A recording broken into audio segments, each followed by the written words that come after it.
अस्सलाम वालेकुम, मैं हूं तहमीना शेख। मुल्तान से दर्दनाक खबर। ये तस्वीर जो आपको नजर आ रही है, ये तस्वीर है 12 साल की लड़की मुकद्दस की। हम तमाम लोगों की तरह मुकद्दस भी रात को अपने घर में अपने पेरेंट्स के साथ सोई। रात को जब उठी 12:30 के करीब, तो ये वॉशरूम जाने लगती है कि उस टाइम मुकद्दस के साथ एक घनौना अमल हो जाता है, घनौना वाकया पेश आता है और फिर उसके बाद मुकद्दस की मौत वाकया हो जाती है। अब मुकद्दस के साथ वो घनौना वाकया, वो सिफाक लोग कौन थे, क्या हुआ, किस तरह से हुआ, कसूर क्या था आखिर मुकद्दस का? मुकद्दस ने क्या वॉशरूम के अंदर कुछ देख लिया था या फिर दीवार के पार कुछ नजर आ गया था कि मुकद्दस को जिंदगी के बाद अपनी जान से हाथ धोना पड़ा? क्या हम ये कह सकते हैं कि मुकद्दस वॉशरूम न जाती तो शायद उसकी इज्जत बच जाती, घनौना वाकया ना पेश आता, वो मरती ना? वालिदैन से मेरी तफसील के साथ बात हुई है इस वकुआ पर। वो खून के आंसू रो रहे हैं और रोते रोते उन्होंने मुझे इस केस से रिलेटेड सारी की सारी हकीकत बताई है, जो मैं आपसे शेयर करने लगी हूँ। बताया है कि ये मुल्तान का वाकया है और मुल्तान का एक इलाका है शागरदेज, जो कि एक देहाती इलाका कहलाता है। इस देहाती इलाके को, शागरदेज को, मुतल्लिका थाना जो है वो लगता है बस्ती मलूक। घर के सरबरा का नाम है इमरान अहमद। इमरान अहमद की जो बीवी है, इनका नाम है आमना। एक इनकी बेटी है और इस बेटी का नाम है मुकद्दस और मुकद्दस की उम्र है 12 साल। मुकद्दस 7वीं क्लास की तालिब इल्म है। इमरान एक कारपेंटर है, फर्नीचर का काम करता है। 6 जनवरी 2025 को, यानी कि अब से 9 माह पहले, रात को 12:30 बजे मुकद्दस कमरे से उठती है और सहन में वाक़या वॉशरूम की जानिब जा रही है। अब ये जो घर है ना मुकद्दस का, ये एक देहात में है। इस घर की जब हम बात करते हैं तो ये घर है 2 कमरों का, बड़े बड़े से 2 कमरे हैं। दोनों कमरों के आगे बहुत बड़ा सा एक बरामदा है और बरामदे के बाद आगे आ जाता है सहन। अमूमी तौर पर देहात में सहन को कहा जाता है वड्डा जा वेड़ा, और उसके बाद वॉशरूम आ जाता है। और वॉशरूम की दीवार और घर की बाहर की दीवार एक ही दीवार हुआ करती है और साथ ही मेन गेट होता है। घरों की मेन जो दीवारें होती हैं वो छोटी होती हैं, वो 5 फुट की होती हैं, दीवारें छोटी होती हैं, आर पार भी लोग देख लेते हैं। अब मुकद्दस जो है वो वॉशरूम जा रही है कि दीवार के दूसरी तरफ बैठे हुए 2 ओबाश लड़के, और ये दोनों जो हैं वो वहां पर बैठकर आइस का नशा कर रहे हैं। इन दोनों का नाम सुन लीजिए, एक का नाम है अरसलान, दूसरा है लब्बा। ये दोनों दोस्त हैं बहुत पुराने। जब मुकद्दस ने वॉशरूम के दरवाजे पर जाकर अंदर वॉशरूम की लगाई कुंडी दरवाजे की, तो कुंडी लगाने की एक आवाज तो होती है और गांव के जो घर है वहां पे अमूमी तौर पे इशा की नमाज पढ़ी और लोग सो गए, यानी 9 बजे पूरा गांव सो रहा होता है। ये टाइम है 12:30 बजे का। तो जरा जरा सी जो आहट, कदम, शोर होता है ना, वो फौरन सुनाई देता है। मुकद्दस ने दरवाजे की कुंडी लगाई तो वो कुंडी लगाने की आवाज और आहट बाहर बैठे दोनों दोस्तों ने सुनी। अब जो आइस वाला बंदा होता है या किसी भी किस्म का नशा करने वाला जो शख्स होता है, उसका दिमाग पॉजिटिव कभी नहीं चला, उसका दिमाग चलता ही नेगेटिव है। वो हमेशा नेगेटिव सोचता है और बहुत ज्यादा चलता है उसका दिमाग। अब ये चूंकि आइस वाले हैं तो अरसलान जो है इनमें से, वो क्या करता है, उसका दिमाग एकदम काम करता है कि कोई तो गया ना वॉशरूम में, आहट आई है, तो ये फौरन से अंदर उस दीवार को फलांगता है और वॉशरूम के दरवाजे के बाहर चुपके से खड़ा हो जाता है कि जब ये कुंडी खोलेगी लड़की, बाहर आएगी, मैं पकड़ लूंगा इसको। इतने में जो लब्बा है वो घर के मेन दरवाजे के ऊपर खड़ा हो जाता है कि यहीं से बाहर आएंगे ना, अगर भागेगी भी तो यहाँ से भागेगी। तो कुछ मिनट के बाद मुकद्दस जब बाहर निकली तो वहीं से उसने मुकद्दस को झपट लिया और मुंह पर अपना हाथ जोर से रख दिया ताकि आवाज बाहर ना निकले, चीखो पुकार ना हो, और घसीटते हुए घर के मेन दरवाजे पर लेकर गया,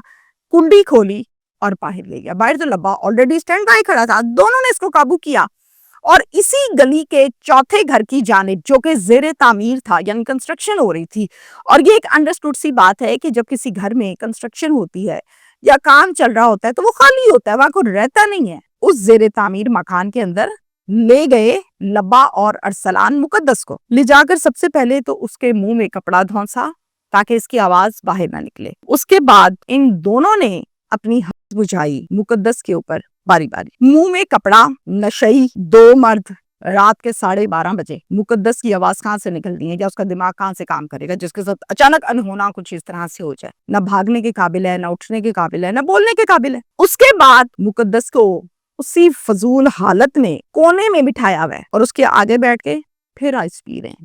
اس کے بعد ماں قدرتی طور پر اٹھتی ہیں، ان کو پیاس لگتی ہے، کچن میں جاتی ہیں پانی پینے کے لیے، پانی پیا، دیکھا بستر پہ بیٹی لیٹی بھی نہیں ہے، برآمدے میں دیکھا وہاں بھی نہیں ہے، دوسرے کمرے میں چیک کیا وہاں نہیں ہے، صحن میں چیک کیا وہاں نہیں ہے، واش روم میں ہوگی، واش روم جا کے دیکھا تو وہاں بھی نہیں ہے، پریشان ہوئی، فوراً سے شوہر کو اٹھایا اور کہا کہ مقدس نظر نہیں آ رہی گھر میں، آپ اٹھیں۔ شوہر نے اٹھ کر ڈھونڈا، اس کو بھی نہ ملی گھر کے اندر، دونوں میاں بیوی بہت پریشان ہوئے، گھر سے باہر نکلے۔ اب گلی میں بندہ نہ بشر، اب گاؤں میں تو دیہاتی علاقے میں تو اکثر اوقات اسٹریٹ لائٹس تھوڑی ہوتی، سنسان اندھیرا، اور پھر ساتھ والا جو گھر ہے ان کا ہمسائی، دروازہ کھٹکھٹایا، پوچھا کہیں نیند میں سوتی سوتی مقدس تو نہیں آ گئی آپ کی طرف؟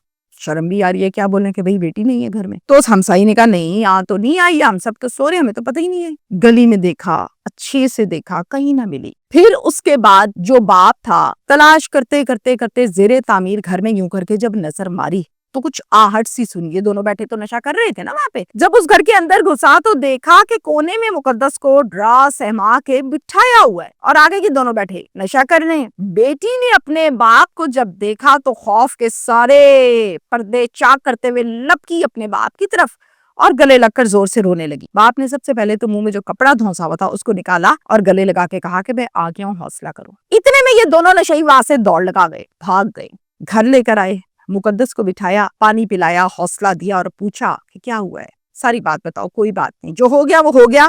مقدس نے ساری بات جو میں آپ کو بتا چکی وہ تفصیل سے اپنی ماں کو اور باپ کو بتائی۔ بات پوری سننے کے بعد مقدس کے والد نے اور والدہ نے اس کو کہا کہ ابھی آپ کی عمر صرف 12 سال ہے، ابھی آپ نے پڑھنا بھی ہے، آپ کی شادی بھی ہونی ہے، مستقبل بھی آپ کا پورا پڑا ہوا ہے۔ اگر یہ بات آپ ہم دونوں کے علاوہ کسی اور کو بتاتی ہو تو پھر آپ کی بڑی بدنامی ہوگی، آپ کی شادی بھی نہیں ہوگی، کوئی لڑکا ایسی لڑکی کو نہیں اپناتا جس کے ساتھ اس طرح سے مسئلہ بن جائے۔ آپ کی غلطی نہیں ہے لیکن ایک کام ہو گیا، مستقبل خراب ہو جائے گا، زندگی برباد ہو جائے گی، یہ بات یہیں پہ دفن کر دو۔ کسی سہیلی سے بات نہیں کرنی، کسی اور کو نہیں بتانا، نہ ہم نے کسی تھانے میں جانا ہے، نہ ہم نے کوئی پرچہ کٹوانا ہے، کوئی رونا دھونا نہیں ہے، ختم۔ قیامت آئی اور گزر گئی۔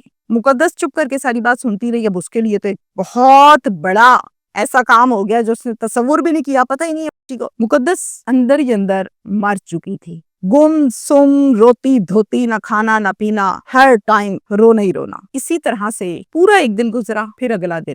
2 دن کے بعد مقدس جب اس دکھ کو مزید اپنے سینے میں نہ پال سکی تو اس نے کیا کیا، تیزاب اٹھایا اور پی لیا۔ تیزاب ایسی چیز ہے جو کہیں آپ پھینک دیں تو وہ جگہ پوری چڑ جاتی ہے، رنگ اڑ جاتا ہے، تو انسان تو پھر نرم و نازک اللہ نے بنایا ہے۔ ہسپتال بھاگے، ہسپتال لے جا کر ایمرجنسی میں چیک اپ کیا تو ڈاکٹر نے پوچھا کہاں سے اس نے یہ تیزاب، تو پھر والدین نے ساری بات تفصیل کے ساتھ ڈاکٹر کو بتائی، مجبوری بن گئی، بتانی پڑی۔ جب ڈاکٹرز نے ساری بات سنی تو ڈاکٹرز نے کہا کہ آپ دونوں نے بہت بڑی غلطی کی ہے، آپ لوگوں کو چاہیے یہ تھا کہ آپ پولیس کو بتاتے، کمپلین کرتے، پرچہ کٹاتے، ملزم پکڑواتے، ایسی کی تیسی۔ آپ لوگوں نے ملزم نہیں پکڑوائے، بچی نے اس بات کو دل پر لیا اور تیزاب کیا۔ پکڑوائے ہوتے تو اس کو حوصلہ تو ہوتا کہ ہاں ان کی بھی ایسی کی تیسی، انہوں نے میرے ساتھ کیا، آپ لوگوں نے غلط کیا۔ پولیس کو اطلاع دینے والے بنے یہ ڈاکٹر ذریعہ، ڈاکٹرز نے پولیس کو بتایا، بستی ملوک تھانہ، تو وہاں کی نفری فوراً سے موقع پر آئی، آ کر ساری کی ساری معلومات لی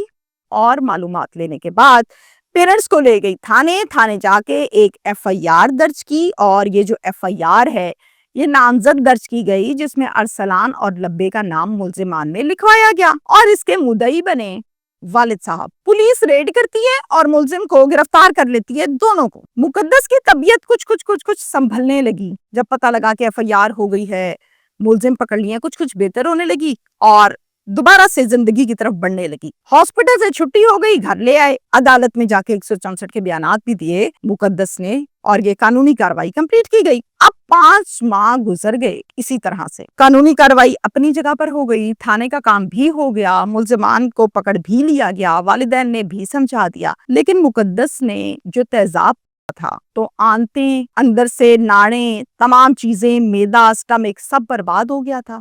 4 سے 5 ماہ تو سروائیول کیا، اس کے بعد مزید اس انفیکشن کو اپنے اندر مقابلہ نہ کرتے ہوئے لڑتے آخر فوت ہو گئی۔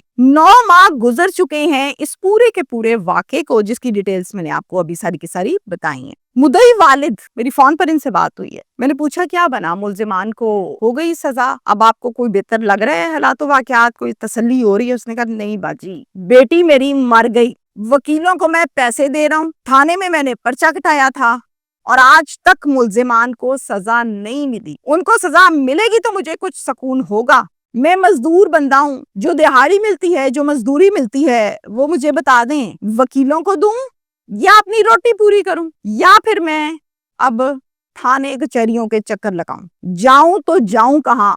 एक बेटी थी, खो दी, उसके बाद आज तक सिर्फ और सिर्फ चक्कर लगा रहा हूं और कुछ नहीं।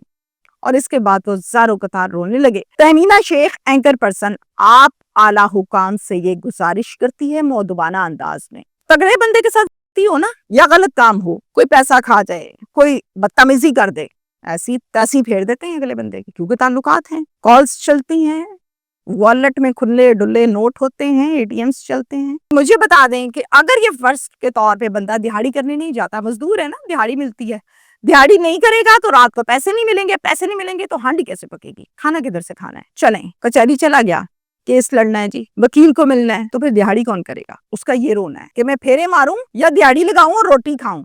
आप बता दें। तो ये सवाल मैंने आपके आगे रख दिया। आपकी सिर्फ कलम हिलनी है, अगले की जिंदगी संवरनी है। दुख उसको पहले बहुत बड़ा मिल चुका, अपनी कलम को इसके हक में हिलाएं और इन दोनों लड़कों को सजा दें। Thank you.